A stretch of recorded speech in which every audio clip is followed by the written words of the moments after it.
नमस्कार दोस्तों, मैं हिंदी गुरु अपने चैनल में आपका स्वागत करता हूं। दोस्तों, इस लॉकडाउन पीरियड के बाद कुछ अच्छी खबर आपके लिए आई है और वो है एक नई वैकेंसी के रूप में। वो देख लीजिए आपके लिए कि ये वैकेंसी क्या है और कौन लोग इसको अप्लाई कर सकते हैं।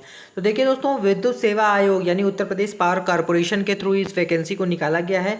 जहाँ पे आप थोड़ा सा मैं बड़ा करूँ तो आप पढ़ पाएंगे कि यूपी पावर कॉरपोरेशन लिमिटेड के अंतर्गत समूह ग की रिक्तियों हेतु सीधी भर्ती के माध्यम से प्रयोगात्मक लिखित परीक्षा सीबीडीटी के द्वारा तकनीशियन विद्युत हेतु निर्धारित अनिवार्य शैक्षिक अर्हता रखने वाले भारतीय नागरिकों से आवेदन ऑनलाइन माध्यम से आमंत्रित किया जाता है। यहाँ पे पद जो है आपके लिखा हुआ है कि तकनीशियन विद्युत विभाग में अनारक्षित के लिए 245 हैं, अन्य पिछड़ा वर्ग के लिए 164, अनुसूचित जाति के लिए 127 और अनुसूचित जनजाति के लिए 12, आर्थिक रूप से कमजोर यानी ईडब्ल्यूएस कैटेगरी के लिए कि 60 है। ठीक है, आगे बढ़ते हैं दोस्तों। देख लीजिए कि यहाँ पर आपके लिए क्या जो है होने वाला है और कि कौन कौन लोग इसको अप्लाई कर सकते हैं। तो यदि हम दोस्तों सीधे बात करें अप्लाई करने वाले के लिए, तो यहाँ पर देखिए जो दूसरा नंबर लिखा हुआ है, मैं यहाँ पर आपको दिखा रहा हूँ। ये देखिए दूसरा नंबर, ये वाला पॉइंट, इसको पढ़िएगा। यहाँ लिखा हुआ है कि अनिवार्य शैक्षिक अर्हता, आवेदन के समय अभ्यर्थी के पास निम्न शैक्षिक अर्हता का होना अनिवार्य है। माध्यमिक शिक्षा परिषद उत्तर प्रदेश की हाई स्कूल या समकक्ष परीक्षा, विज्ञान एवं गणित विषय में उत्तीर्ण होने के साथ नियमित छात्र के रूप में निम्नांकित ट्रेडों में से कोई एक ट्रेड में द्विवर्षीय अखिल भारतीय अथवा राज्य व्यावसायिक प्रमाण पत्र का होना आवश्यक है। यानी कुल मिला के कहने का मतलब आपको हाई स्कूल पास होना चाहिए और आपके हाई स्कूल में गणित और विज्ञान विषय रहे हों। साथ ही साथ आपको एनसीवीटी या एससीवीटी किसी भी एक का जो है आपके पास प्रमाण पत्र होना चाहिए। और उसमें भी कौन कौन ट्रेड है, इलेक्ट्रीशियन, इलेक्ट्रिकल और ब्रैकेट में लिखा हुआ है कौशल विकास के अंतर्गत विद्युत वितरण में जो अगर आपको कोई सर्टिफिकेट प्रदान किया गया हो वो। अगर दोस्तों हम यहाँ पे आयु की बात करते हैं तो आयु यहाँ पर लिखा हुआ है कि जो है न्यूनतम आपकी 18 हो और अधिकतम 40 वर्ष हो। और जिस प्रकार से अनुसूचित जाति, अन्य पिछड़ा वर्ग और सब लोगों को आयु में छूट दी जाती है, वो छूट तो यहाँ पर आपको मिलेगी ही मिलेगी। वेतनमान 7वें वेतनमान के बाद मैट्रिक्स लेवल 4 के थ्रू इसको जो है आपका जो भत्ता वगैरह है और जो सैलरी है वो इसको दी जाएगी। इसके अलावा दोस्तों अब सबसे ज़रूरी चीज़ जो इसको जानने के लिए है वो ये है कि इस परीक्षा में आपके लिए पूछा क्या जाएगा। ठीक है, चलिए आगे हम लोग आगे बढ़ते हैं, देख लेते हैं कि यहाँ पर आपके लिए क्या पूछा जाने वाला है। तो बात करें दोस्तों, यहाँ पर देख लीजिए सारी चीज़ें दी गई हैं। ये सब चीज़ें तो आपको पढ़ लेनी चाहिए, लेकिन जो ज़रूरी चीज़ें हैं वहाँ मैं आपको ये बता रहा हूँ। यहाँ देखिए दोस्तों, आपके सामने लिखा हुआ है कि चयन की प्रक्रिया 11वें नंबर पे है। चयन ऑनलाइन लिखित परीक्षा के आधार पर किया जाएगा।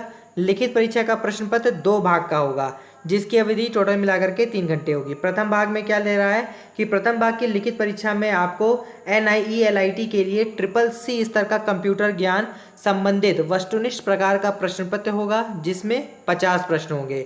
प्रत्येक प्रश्न 1 अंक का होगा और यह परीक्षा अधिकतम 50 अंक की होगी। प्रत्येक गलत उत्तर के लिए ऋणात्मक यानी 1/4 अंक काट लिए जाएंगे, ये भी लिखा गया है। ठीक है ना, देखिए प्रत्येक गलत उत्तर के लिए ऋणात्मक 1 अंक प्रदान किए जाएंगे, यानी 1/4 अंक की अतिरिक्त कटौती की जाएगी। यानी कहने का मतलब यदि आपका 1 नंबर का पेपर 1 नंबर का क्वेश्चन है तो 1 को डिवाइडेड बाई 4 कर दीजिए, यानी 0.25 आपका नंबर कट जाएगा। आगे कह रहा है कि कंप्यूटर ज्ञान की प्रथम भाग की परीक्षा में कम से कम 20 अंक प्राप्त करना अनिवार्य है। यानी आपको निगेटिव मार्किंग के बाद यदि आपका 20 अंक आता है तभी आप जो है उसमें अहर हुए। अगर वो अहर नहीं होते हैं तो साफ साफ लिखा हुआ है कि उसकी लिखित परीक्षा का जो द्वितीय भाग है उसका मूल्यांकन ही वो नहीं करेंगे। तो ध्यान रखना है आपको। कंप्यूटर से संबंधित बहुत सारी वीडियोस मैं पहले भी डाल चुका हूं और यहाँ पे कंप्यूटर के लिए आपकी जो ये पेपर होने वाला है इसकी भी तैयारी मैं आपको कराऊंगा। आइए आगे बढ़ते हैं। कंप्यूटर ज्ञान की प्रथम भाग की परीक्षा में 20 अंक आपको प्राप्ति करना है। फिर लिखा हुआ है तीसरा नंबर पॉइंट कि कंप्यूटर ज्ञान के प्रथम भाग में अर्जित अंक श्रेष्ठता यानी मेरिट में आपका नहीं जोड़े जाने वाला है। अब देखिए द्वितीय भाग में क्या होने वाला है। द्वितीय भाग में निम्नलिखित पाठ्यक्रम से संबंधित वस्तुनिष्ठ प्रकार का प्रश्न पत्र होगा जिसके अधिकतम अंक सम्मुख अंकित हैं। यहाँ देखिए दोस्तों पूरा पाठ्यक्रम दिया गया है। सामान्य अध्ययन एवं तार्किक ज्ञान के टोटल मिला के 20 प्रश्न होंगे। सामान्य हिंदी हाई स्कूल स्तर की होगी जिसके 15 अंक होंगे, 15 प्रश्नों की संख्या और अंक भी 15 ही होंगे। समान अंग्रेजी यानी हाई स्कूल स्तर की अंग्रेजी भी होगी जिसमें प्रश्नों की संख्या 15 होगी और अधिकतम अंक भी 15 होंगे।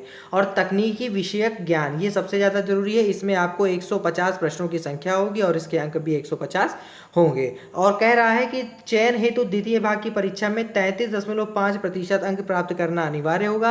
अर्थात ऐसे अभ्यर्थी जो 67 अंक से कम अंक प्राप्त करेंगे वे चयन प्रक्रिया से अपने आप बाहर हो जाएंगे। तो दोस्तों इसमें से आधे चीज़ की तैयारी तो मैं पहले से ही आपको करा रहा हूँ। आप मेरे चैनल के ऊपर सब्सक्राइब कर लें और बेल आइकन पर क्लिक करें ताकि इन सब की वीडियो का नोटिफिकेशन आप तक को मिलता रहे। इसके अलावा दोस्तों कोशिश पूरी रहेगी कि आपको तकनीकी विषय ज्ञान भी मैं प्रोवाइड करा दूँ। आगे देखिए दोस्तों, इस समय जो है जितनी भी और भी अहर्ताएँ वगैरह हैं वो सब कुछ यहाँ पर दी गई हैं। ये सब चीज़ें आपको पढ़ लेनी चाहिए। जैसे ही जो है आपका लिंक एक्टिव होगा, लिंक एक्टिव होते ही मैं कैसे आवेदन करना है वो सारी चीज़ें आपको बताऊंगा। सभी कुछ यहाँ पर जो है वैसे तो दिया गया है, लेकिन कैसे आपको करना है उसके पूरे तरीके को मैं आपको दूंगा। ऑनलाइन आवेदन पत्र की पूर्ण करने की तिथि दी गई है 1/7 से लेकर के 22/7, यानी 1/7 से 22/7 तक आपकी लिंक ओपन रहेगी जिसके थ्रू आप कर पाएंगे। इसी समय आप अपना आवेदन शुल्क भी जमा कर सकते हैं और भारतीय स्टेट बैंक चालान ऑफलाइन द्वारा आवेदन शुल्क जमा करने की तिथि भी आपको दी गई है। तो सभी चीज़ें दोस्तों यहाँ पर आराम से दी गई हैं। आप पूरा जो है ये नोटिफिकेशन पढ़ लें, कैसे नॉर्मलाइजेशन होगा, क्या क्या होगा, सभी चीज़ें यहाँ पे दी गई हैं। मेन जो चीज़ें थी वो मैंने आपको बता दी कि आपको जो तैयारी करनी है वो किस प्रकार से करनी है, क्योंकि अभी से अगर आप तैयारी नहीं करेंगे तो आप जो है कंपटीशन से पहले ही बाहर हो जाएंगे। तो सामान्य अध्ययन और तार्किक ज्ञान, इसके अलावा सामान्य हिंदी, ये तो पहले से मेरे चैनल पे चल रहा है। कंप्यूटर भी मेरे चैनल पे पढ़ाया जाता है। बस बचता है आपके लिए तकनीकी विषयक ज्ञान। तो तकनीकी विषयक ज्ञान के लिए भी मैं पूरी कोशिश करके आपको कुछ ना कुछ जो है उसका प्रोवाइड करा दूंगा। तो उम्मीद करता हूँ दोस्तों मेरे द्वारा दी गई जानकारी से आप संतुष्ट होंगे और आप चैनल को सब्सक्राइब करके बेल आइकन पर क्लिक कर लेंगे ताकि जो है इस तरह की जितनी भी नई नोटिफिकेशन आए वो उसका जो है नोटिफिकेशन आप तक पहुंच जाएगा। वीडियो को लाइक करिए, अपने दोस्तों के साथ शेयर करिए और आज ही से तैयारी के लिए जुट जाइए। जल्द ही मैं इसकी तैयारी के लिए आपको कंटेंट प्रोवाइड करना स्टार्ट कर दूंगा। तो थैंक यू फॉर वॉचिंग दोस्तों, जल्द ही मिलेंगे नेक्स्ट वीडियो के साथ।